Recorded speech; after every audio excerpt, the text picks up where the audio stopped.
આ તરફ બનાસકાંઠામાં શંકાસ્પદ ઘીના ગોડાઉન ઉપર ફૂડ વિભાગે રેડ પાડી છે। ચડોતરના કેબી લોજિસ્ટિકમાં આવેલા શંકાસ્પદ ઘીના ગોડાઉનને પોલીસની હાજરીમાં સીલ કરાયું। ફૂડ વિભાગને શંકાસ્પદ ખાદ્ય પદાર્થની બાતમી મળતા કાર્યવાહી કરી। બીજી તરફ વેપારી ગોડાઉનને લોક મારી ચાવી લઈને ભાગી ગયો છે। પોલીસે સમગ્ર મામલે તપાસ હાથ ધરી છે। શંકાસ્પદ ઘીનો આ જથ્થો આ પહેલા પણ ઉત્તર ગુજરાતમાંથી અનેક જગ્યાએથી પકડાયો છે કે જેમાં શુદ્ધ ઘીના નામે અનેક વખત મિલાવટ જોવા મળી છે અને તેના કારણે લોકોના આરોગ્ય સાથે ચેડા થતા હોવાનું પણ ભૂતકાળમાં નજરે પડ્યું છે। ત્યારે ફરી એક વખત આવી ઘટના ઘટતા જ વેપારી ગોડાઉનને લોક મારી ફરાર થઈ ગયો હતો। શંકાસ્પદ ઘીના ગોડાઉનમાં રેડ પાડવા માટે ટીમ પહોંચી હતી અને જેવો ખ્યાલ આવ્યો માલિકને તેઓ ત્યાંથી ભાગી છૂટ્યા હોવાની જાણકારી મળી રહી છે। પરંતુ ફૂડ એન્ડ ડ્રગ્સ વિભાગ તરફથી ટીમ હાલમાં ત્યાં આગળ ઉપસ્થિત છે અને તેઓ તરફથી કાર્યવાહી કરવામાં આવી રહી છે। ફૂડ વિભાગે બાતમીના આધારે આ તવાઈ બોલાવી હોવાની જાણકારી મળી રહી છે।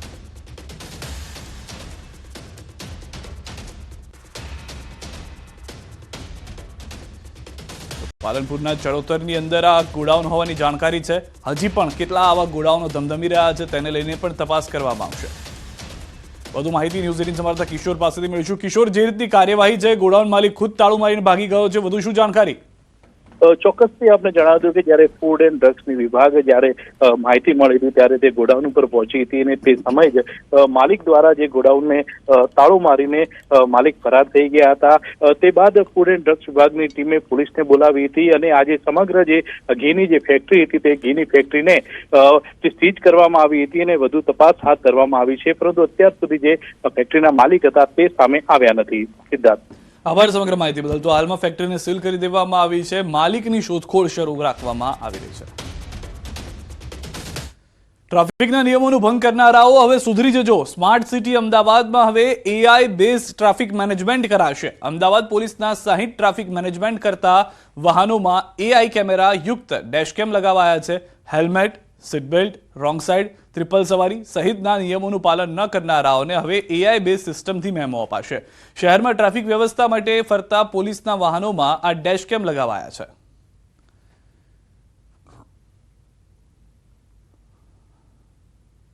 એ ટ્રિપલ રાઇડિંગ વિધાઉટ હેલ્મેટ અને રોંગ સાઈડ એ જે આર્ટિફિશિયલ ઇન્ટેલિજન્સથી જે રીતે કોઈ વાયોલેશન કરશે એના ફોટો આપણે અહીંયા ટ્રાફિકના જે કંટ્રોલ રૂમ છે અહીંયા આવશે અને ગાડીનો નંબર પણ આવશે। તો અમદાવાદમાં રિક્ષા ચાલકો વધુ ભાડું વસૂલતા હોવાની ફરિયાદની થશે સમાધાન। વારંવાર મળતી આ ફરિયાદ અંગે હવે ટ્રાફિક પોલીસ કડક વલણ અપનાવશે। 1 જાન્યુઆરી સુધીમાં તમામ રિક્ષા ચાલકોને મીટર લગાવવું ફરજિયાત થશે। જો કોઈ 2 વખત રિક્ષા મીટર વગર ઝડપાશે તો મેમો આપ્યા ઉપરાંત પરમિટ રદ કરવા સુધીના પગલાં લેવાશે। અને શિકાયતો મળતી હતી કે ઓટો રિક્ષાઓમાં જે પેસેન્જરો પાસેથી જે ઓટો રિક્ષાવાળા છે એ પૈસા બહુ વધારે લે છે, કોઈ સિસ્ટમ નથી। 1 જાન્યુઆરીથી જે ઓટો રિક્ષામાં જો મીટર નહીં લગાડવામાં કોઈ ઓટો રિક્ષાવાળા જે મળશે તો એના ઉપર પોલીસ ફાઇન કરશે અને બીજા ફાઇન પછી એના પરમિટ ભંગનો એ કેસ કરવામાં પરમિટનો કેન્સલ થશે અને પછી ડિટેન કરવામાં આવશે। અમદાવાદમાં દિન પ્રતિદિન જે અકસ્માતો જે છે તે વધી રહ્યા છે, ત્યારે અકસ્માત ઘટે, ટ્રાફિકનું ભારણ ઘટે તે માટે થઈને એક મહત્વનો પ્રોજેક્ટ જે છે તે અમદાવાદ શહેર ટ્રાફિક દ્વારા કરવામાં આવ્યો છે। આ જોઈ રહ્યા છો કે ઇન્ટરસેપ્ટર જે વાહનો જે છે તેમાં મોબાઈલ કેમેરા ઇન્સ્ટોલ કરવામાં આવે છે અને જેમાં આ મોબાઈલ કેમેરા જે છે તે ટ્રાફિક નિયમોનો ભંગ બદલ વિડીયો જે છે તે કેપ્ચર થશે અને ત્યારબાદ કંટ્રોલ રૂમમાં સીધો મેમો જે છે તે જનરેટ થશે। આ તમામ પ્રકારના જે વાહનો તમે જોઈ રહ્યા છો કે વાહનોની વાત કરીએ તો આવા 32 જેટલા વાહનો જે છે તે સમગ્ર અમદાવાદમાં જ્યાં જ્યાં ટ્રાફિકના પોઈન્ટ જે છે ત્યાં ફરશે અને ત્યાં જે ટ્રાફિકને અડચણ કરતા લોકો જે છે તેને સીધા નજર જે છે ત્યાં કેમેરાની અંદર કેદ થશે અને સીધો મેમો તેને મળશે। મહત્વનું એ છે કે આ મેમોની વાત કરવામાં આવે તો જે રોંગ સાઈડ વાહનો ચલાવતા હશે તેમને સીધો મેમો જે છે તે જનરેટ થઈ જશે। હેલ્મેટ વગર વાહન ચલાવશો તો સીધો મેમો જનરેટ થશે। સીટ બેલ્ટ વગર વાહન ચલાવતા લોકોને પણ આ મેમો જે છે તે જનરેટ થઈ જશે। આમ આ પ્રકારના જે મેમો જે છે તે સીધા જે છે તે મળી જશે અને સીધો મેમો એટલે કે કોઈ પણ કાગળની કાર્યવાહી વગર સીધા તમે નિયમનો ભંગ કર્યો, ટ્રાફિક નિયમોનું પાલન નહીં કર્યું હોય તો સીધો મેમો જે છે તે આ રીતે જનરેટ થઈ જશે અને આ માટે થઈ અને પોલીસ જે છે તે સતર્ક થઈ ચૂકી છે। દિન પ્રતિદિન જે અકસ્માતો વધી રહ્યા છે, ટ્રાફિક દિન પ્રતિદિન વધી રહ્યું છે, ત્યારે ટ્રાફિકનું ભારણ ઘટે તે માટે અમદાવાદ શહેર ટ્રાફિક પોલીસ વિભાગ દ્વારા એઆઈ સિસ્ટમ બેઝ ડેશબોર્ડનો ઉપયોગ કરવા તરફ આગળ વધી રહી છે અને તે અંતર્ગત આ સીધા જે મેમો જે છે તે જનરેટ થશે, એટલે સીધો રેકોર્ડ જે છે તે થઈ જશે અને જે નિયમોનો ભંગ કરતા હશે તેની ખેર નહીં રહે, સીધો મેમો મળી જશે અને મેમો પણ ભરવો પડશે. આ પ્રકારની સિસ્ટમ જે છે તે તૈયાર કરવામાં આવી છે, એટલે કે હવેથી ટ્રાફિક નિયમ પાલન કરવું ફરજિયાત થઈ જશે, જેથી કરીને શહેરમાં ટ્રાફિકનું ભારણ પણ ઘટે અને નિયમોનું પાલન પણ થાય. કેમેરા પર્સન હરીશ શર્મા સાથે ગૌતમ શ્રીમાળી, ન્યૂઝ 18 ગુજરાતી, અમદાવાદ. બીઝેડ ગ્રુપને લઈને મોટા સમાચાર. ભૂપેન્દ્રસિંહ ઝાલા અંગે મોટો ખુલાસો. કૌભાંડી ભૂપેન્દ્ર ઝાલાની મિલકત અંગે ખુલાસો. રોકાણકારોના કરોડો રૂપિયાથી પોતાના નામે સંપત્તિ ખરીદી. મોડાસા સબ રજિસ્ટર કચેરીમાંથી સીઆઈડી ક્રાઇમે ડેટા એકઠા કર્યા છે. ભૂપેન્દ્રસિંહ ઝાલાની મિલકતો અંગેનું લિસ્ટ મેળવ્યું છે. બીઝેડની જમીન અન્યને ટ્રાન્સફર ન થાય તે માટે મૌખિક સૂચના અપાઈ છે. મોડાસા તાલુકામાં અત્યાર સુધીમાં 5 સંપત્તિઓ ખરીદાય છે. વર્ષ 2023 થી અત્યાર સુધીમાં કરોડોની અલગ અલગ સ્થળે 30 વીઘા જમીન ખરીદી. સાકરિયા પાસે 3 જગ્યા, લીંબોઈ સજાપુર પાસે 1 જગ્યા રખાઈ છે. સાકરિયામાં બાનાખત કરી 3 કરોડમાં 9 વીઘા જગ્યા ખરીદી. અરવલ્લી જિલ્લાના અન્ય તાલુકામાં પણ બહાર આવી શકે છે મિલકતો. તો હવે જે કૌભાંડ છે તે દિવસે ને દિવસે એક બાદ એક મોટું થતું જોવા મળી રહ્યું છે. એક વખત પૈસાની સ્કીમ, ત્યારબાદ પૈસા એકના ડબલ કરવાની સ્કીમ, હવે જમીનમાં રોકાણ અને તે પણ જનતાના રૂપિયે. 1 પણ રૂપિયો પોતાનો નહીં. હજી પણ અરવલ્લીથી વધુ જાણકારી ન્યૂઝ 18 સંવાદદાતા હાર્દિક અમારી સાથે જોડાઈ ગયા છે. હાર્દિક, હજી અહીંયા આગળ ફૂલ સ્ટોપ નથી, હજી પણ અનેક ભેદ ખુલી શકે છે, અનેક કૌભાંડ બહાર આવી શકે છે આમાં. સિદ્ધાર્થ, ચોક્કસથી જે પ્રકારે ભૂપેન્દ્રસિંહ ઝાલાની મિલકતો અંગે ખુલાસો થયો છે તેમાં માત્ર મોડાસા તાલુકાના આંકડાની વાત છે કે જ્યાં 5 સંપત્તિઓ રાખવામાં આવી છે. હજુ તો અરવલ્લી, સાબરકાંઠાના જે અન્ય તાલુકાઓની જે આંકડા છે તો બહાર આવવાના બાકી છે. આ દરમિયાનમાં તેમના દ્વારા છેલ્લા 1 થી 1.5 વર્ષમાં લગભગ 30 વીઘા જેટલી જગ્યા રાખવામાં આવી છે અરવલ્લી જિલ્લામાં, જે બાબતે સીઆઈડી ક્રાઇમ દ્વારા મોડાસાની જે સબ રજિસ્ટર ઓફિસ છે ત્યાંથી ડેટા એકઠા કરવામાં આવે છે અને મૌખિક સૂચના આપવામાં આવી છે કે આ તમામ જે સંપત્તિ છે, જે જમીન છે તે ટ્રાન્સફર ના થાય અન્ય કોઈ વ્યક્તિના નામે. આ સંજોગોમાં જે પ્રકારે ભૂપેન્દ્રસિંહ ઝાલાની તપાસ જે મિલકતો સુધી પહોંચી છે સીઆઈડી ક્રાઇમ, તપાસ તેજ બની છે. ત્યારે અરવલ્લી જિલ્લાના મોડાસા મુખ્ય મથક ખાતેથી આ જમીનો 5 જેટલી સંપત્તિઓ હાલ મળી આવી છે. જી આભાર સમગ્ર માહિતી બદલ. તો હજી પણ સંપત્તિઓમાં વધારો થઈ શકે છે, જે રીતે સીઆઈડી ક્રાઇમ તપાસ કરી રહી છે. સુરત મહાનગરપાલિકાના લિંબાયત ઝોનની ગંભીર બેદરકારી જોવા મળી છે. મિલકતો ધારકોના વેરા બિલમાં નામ બદલાઈ જતા રોષનો માહોલ જોવા મળ્યો છે, જેને લઈને લોકોએ મોરચો માંડ્યો હતો. લિંબાયત ઝોન વિસ્તારમાં આવેલ ભાટિયાના ખાતાના 126 મિલકતદારોના વેરામાં નામ બદલાઈ ગયા, જેથી લોકોએ ઝોન ઓફિસ બહાર વિરોધ દર્શાવી તાત્કાલિક નામ બદલ કરવા માંગ કરી છે. જોકે લિંબાયત ઝોનના આકારણી અધિકારી ડેટા એન્ટ્રીમાં ભૂલ થઈ હોવાનું રટણ કરતા જોવા મળ્યા.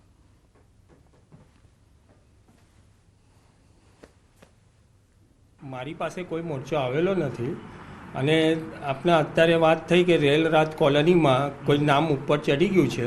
એ રિવિઝન વખતે ડેટા એન્ટ્રીમાં ભૂલથી ચડેલું છે અને એનામાં સ્ટાફને સૂચના આપવામાં આવેલી છે. એ જે ભૂલ થઈ છે એનોમાં રિપોર્ટ કરીને આઈએસડી મારફતે એ મુજબ ફરીથી ભૂલ થયેલી એ સુધારવા માટે લોક ઓપન કરીને સૂચના આપવામાં આવેલી છે. સુરત મહાનગરપાલિકાના લિંબાયત ઝોનની બેદરકારી છતી થવા પામી છે. દ્રશ્યમાં જોઈ શકો છો કે લિંબાયત ઝોનના રહીશો જે છે એઓને જે ગત વર્ષે વેરા બિલ પોતાના નામ ઉપર આવ્યા હતા, પરંતુ હાલ જે 2024-25નો જે વેરા બિલ જે આવ્યું છે એ વેરા બિલની અંદર હિન્દુના જે નામો હતા એની જગ્યા પર મુસ્લિમ લોકોના નામો અહીં જોવા મળી રહ્યા છે. જે અંતર્ગત આજે લિંબાયત ઝોનના જે રહીશો છે એવો હાલ લિંબાયત સાઉથ ઈસ્ટ ઝોન મહાનગરપાલિકાની કચેરી ખાતે મોરચો માંડ્યો છે. આપણી સાથે સ્થાનિકો છે, એની સાથે વાતો કરીશું. એ ઇસ્યુ છે કે આ નામ બદલાઈને ચેન્જ થઈને કેવી રીતે આવી જાય છે. એ આ હિન્દુ મુસ્લિમનો અમારો કોઈ ઇસ્યુ નથી આમાં, પણ ફક્ત અમારું જે નામ વર્ષોથી આવતા હતા જે મકાનો પર એ જ નામ આવવા જોઈએ હતા, પણ આ 2-3 વર્ષ પહેલાં પણ નામમાં ચેન્જિંગ થઈ હતી અને આ એ અરજી કરવા અને દોડધામ કરતા એ તો થઈ ગયું હતું સારું, પણ આ ફરી પાછું એ જ રામાયણ છે ને ફરી પાછું એવી રીતે નામ ચેન્જ થઈ ગયું છે આમાં. પણ આવી ભૂલ થવી જ નહીં જોઈએ ને. આ એકના લીધે કેટલા જણે હેરાન પરેશાન થવું પડે છે. એ લોકોનું કેમ તરત નામ ચડી જાય ને અમારા જેવાનું કામ તરત થતું જ નથી. અમારી મિલકત તબદીલી કરીને નામ ચડાવવાનું હોય છે ત્યારે ધર્મના ધક્કા ખાવા પડે છે. તો તો આ એક લિંબાયત ઝોનની બેદરકારીનો ઉત્તમ નમૂનો પણ જોઈ શકાય છે કે જે રહીશો હતા એના ગત વર્ષે જે બિલોમાં નામ હતા એની જગ્યાએ 2024-25ના વેરા બિલ માંગણીની અંદર નામો પણ બદલાઈ જવા પામ્યા છે, જે અંતર્ગત સ્થાનિકોમાં ભારોભાર રોષનો વહીવટીતંત્ર વિરુદ્ધ જોવા મળી રહ્યો છે। કેમેરામેન ભરત બ્રહ્મભટ્ટ સાથે કેતન પટેલ, ન્યૂઝ 18 ગુજરાતી, લિંબાયત, સુરત। હાલ રોકાઈ શક વિરામ માટે આપ જોડાયા રહો ગુજરાતની number 1 news channel news 18 Gujarati સાથે।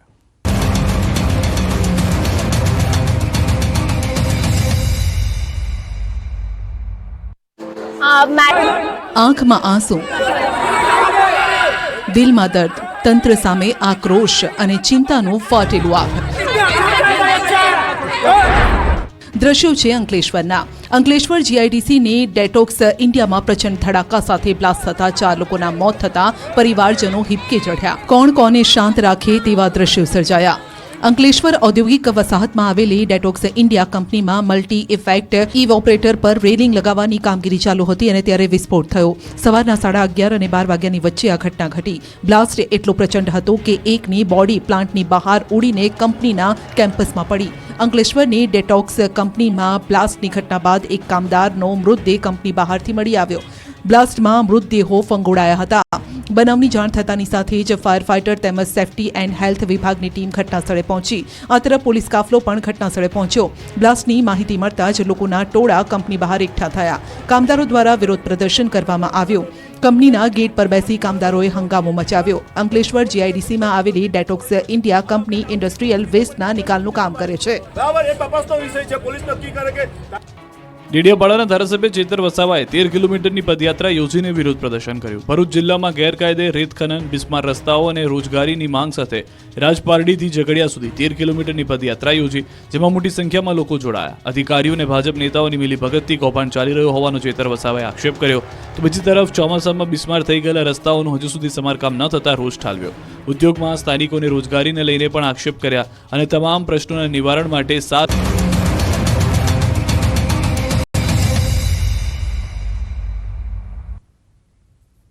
ભરૂચથી સમાચાર। અંકલેશ્વરમાં તસ્કરોનો તરખાટ। સારંગપુરની મંગલદીપ સોસાયટીમાં ચોરી થઈ છે। મકાનમાંથી સોના ચાંદીના દાગીનાની ચોરી થયા હોવાની જાણકારી છે। રૂપિયા 8.33 લાખના મુદ્દામાલની ચોરી થઈ છે।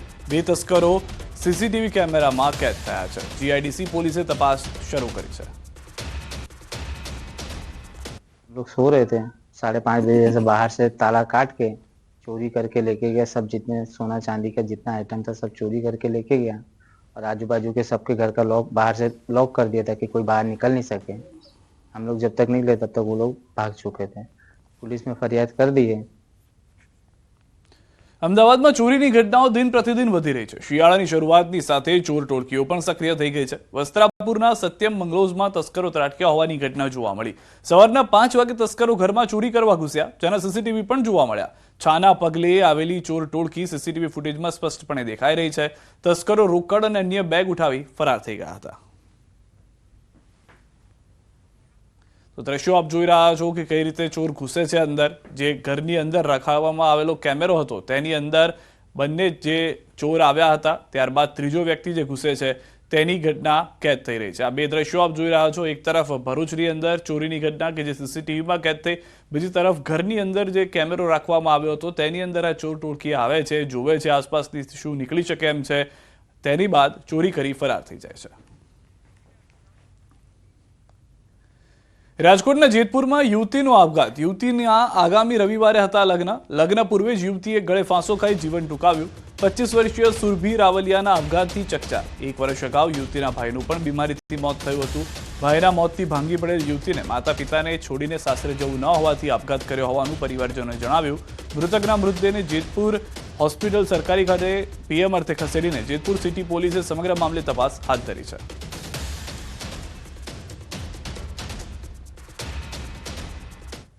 રાજકોટના ધોરાજીમાં નાની પરબડી ગામે સીમ વિસ્તારમાંથી એક યુવકનો મૃતદેહ મળતા ચકચાર મચી જવા પામી છે। આ યુવકને ગળે ફાંસો આપી હત્યા કરી મૃતદેહ મંદિર પાસે મૂકી દીધાનું સામે આવ્યું છે। આ મામલે પોલીસને જાણ કરાઈ છે। આ યુવકની હત્યા થઈ છે કે અન્ય કારણોસર મોત થયું છે તે મામલે પોલીસે તપાસ હાથ ધરી છે। જોકે પરિવારજનોનું કહેવું છે કે યુવકની હત્યા કરાઈ છે અને જ્યાં સુધી હત્યા કરનાર ઝડપાશે નહીં ત્યાં સુધી મૃતદેહનો સ્વીકાર નહીં કરે તેમ જણાવ્યું।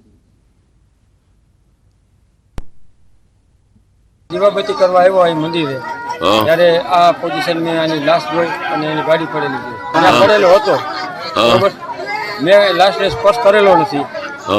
પછી આથી હું નીકળી દીવાબત્તી કરી. મેં મારા કાકાને કાકીને બોલાવ્યા એના મા બાપને કે ભાઈ તમારો વિમલો ક્યાં છે? તો કે એ હાંજનો નથી આવ્યો. મેં કીધું એ મંદિરે આપણા દાદાના મંદિરની દિવાલે પડ્યો છે એની ગાડી ન્યા છે. કોઈ બનાવ બનેલો છે. આ 10 વાગ્યાને કે 11 વાગ્યાના ગાળામાં કરીને તો સવારમાં અમને જાણ થઈ.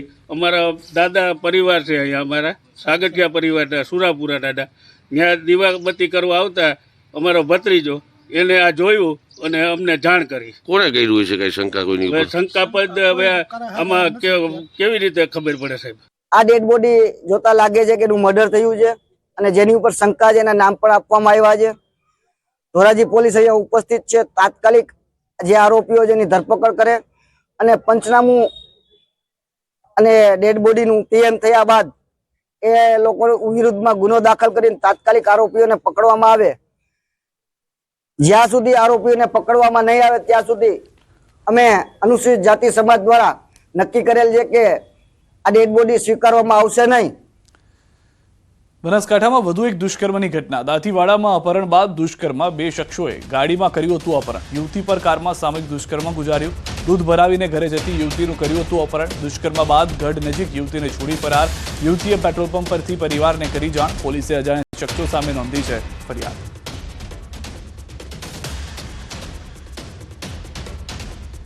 આ તરફ પાટણમાં બાળ તસ્કરી કેસમાં વધુ એકની અટકાયત થઈ છે. સાંઈ કૃપા હોસ્પિટલની મેનેજમેન્ટ કરનારની અટકાયત થઈ છે. મેનેજમેન્ટ કરનાર અમૃત ચૌધરીની અટકાયત થઈ છે. બોગસ ડોક્યુમેન્ટ બનાવ્યા હોવાનું સામે આવ્યું, જેને કારણે એસઓજી પોલીસે અમૃત ચૌધરીની અટકાયત કરી વધુ પૂછપરછ હાથ ધરી. રાધનપુર પાલિકામાંથી પ્રથમ બાળકનું જન્મ પ્રમાણપત્ર પણ નીકળ્યું હતું.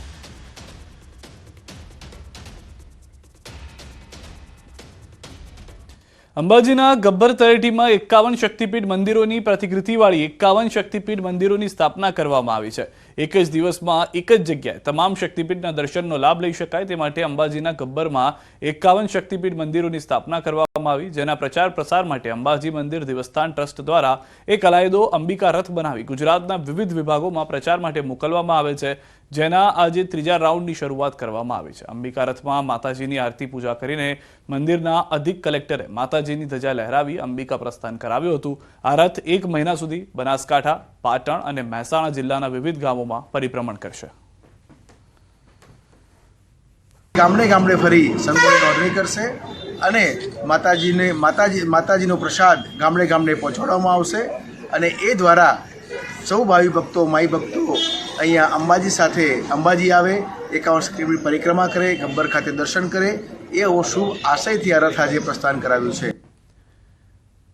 અમદાવાદમાં BAPS સંસ્થાનો ભવ્ય આંતરરાષ્ટ્રીય મહોત્સવ યોજાશે. નરેન્દ્ર મોદી સ્ટેડિયમમાં આગામી તારીખ 7 ડિસેમ્બરે પ્રમુખ સ્વામી મહારાજની જન્મજયંતિની ભવ્ય રીતે ઉજવણી કરાશે. મોદી સ્ટેડિયમમાં કાર્યકર સુવર્ણ મહોત્સવ ઉજવાશે, જેમાં દેશ વિદેશથી આવતા 1 લાખથી વધુ કાર્યકરોનું અભિવાદન ઝીલવામાં આવશે.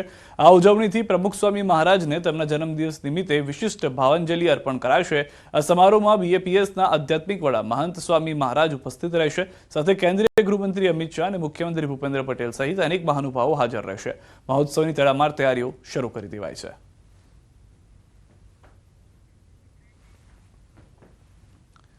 દાહોદથી સમાચાર. દેવગઢ બારિયામાં યુવક પર રીંછનો હુમલો. ભુવાલ ગામે રીંછે હુમલો કર્યો હોવાની જાણકારી છે. મકાઈનો પાક સાચવવા ગયેલ યુવક પર હુમલો થયો છે. ગંભીર રીતે ઘાયલ યુવકે હોસ્પિટલ ખસેડાયો છે. વન વિભાગ દ્વારા ઘટના સ્થળે પહોંચી કાર્યવાહી હાલમાં હાથ ધરવામાં આવી છે. તો ફરી એક વખત હુમલાની ઘટના. રીંછનો હુમલો. આ વખતે અત્યાર સુધી દીપડાના હુમલાથી લોકો પરેશાન હતા. હવે આ રીંછના હુમલાના કારણે યુવક ગંભીર રીતે ઇજાગ્રસ્ત થયો હોવાની જાણકારી મળી રહી છે. અનેક વખત જે રહેવાસની આસપાસના વિસ્તારો છે ત્યાં આગળ વન્ય પ્રાણીઓ દેખાતા હોય છે અને દીપડાનો આતંક હજી પૂર્ણ નથી થયો, ત્યાં રીંછનો આતંક શરૂ થયો છે.